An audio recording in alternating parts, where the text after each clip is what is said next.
கிறிஸ்துவுக்குள் அன்பானவர்களே, இன்றைய தியானத்துக்கு நாம் எடுத்துக்கொண்ட வேத பகுதி மத்தேயு 4:4.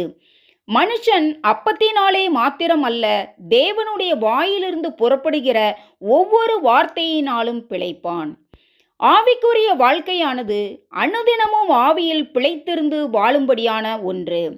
சரீர வாழ்க்கையில் நாம் பலத்தோடும் ஆரோக்கியத்தோடும் ஜீவிக்க எவ்விதம் சத்துள்ள ஆகாரம் தேவையோ அவ்விதமாக நாம் ஆரோக்கியமான ஆவிக்குரிய வாழ்க்கை வாழ ஆவிக்குரிய ஆகாரம் தேவை.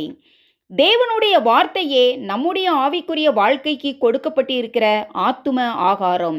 எனவே இதை நாம் அனுதினமும் உட்கொண்டு வாழ்வது மிகவும் அவசியம். இன்றைக்கு அநேகர் இந்த ஆகாரத்தை புறக்கணிப்பதால் ஆவிக்குரிய பலனற்றவர்களாய் இருக்கிறார்கள். ஒருவேளை நாம் தொடர்ந்து 3 நாட்கள் சாப்பிடவில்லை என்றால் பலன் இழந்து தளர்ந்து போவோம். அவ்விதமாகவே நாம் தொடர்ந்து ஆத்தும ஆகாரத்தை உட்கொள்ளவில்லை என்றாலும் ஆத்துமாவில் பலனற்று இருப்போம். அதே சமயம் பாவத்தை எதிர்த்து நிற்க நம்மில் பலன் இல்லாமல் வெகு சீக்கிரத்தில் பாவ சுபாவங்களின் வலையில் விழ நேரிடும். இதனால் நீதியை செய்யவும் பரிசுத்த வாழ்க்கை வாழவும் நம்மில் வாஞ்சை இருக்காது.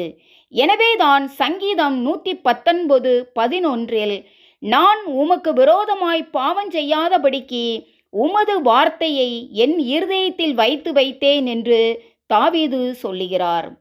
சரீர பலவீனன் மகிழ்ச்சியாக காணப்படாமல் எந்த நேரத்திலும் சோர்ந்து தளர்ந்து காணப்படுவான். அவ்விதமாகவே நாம் தேவனுடைய வார்த்தையை அனுதினமும் உட்கொள்ளவில்லை என்றால் ஆவியில் மகிழ்ச்சி உள்ளவர்களாய் இருக்க முடியாது.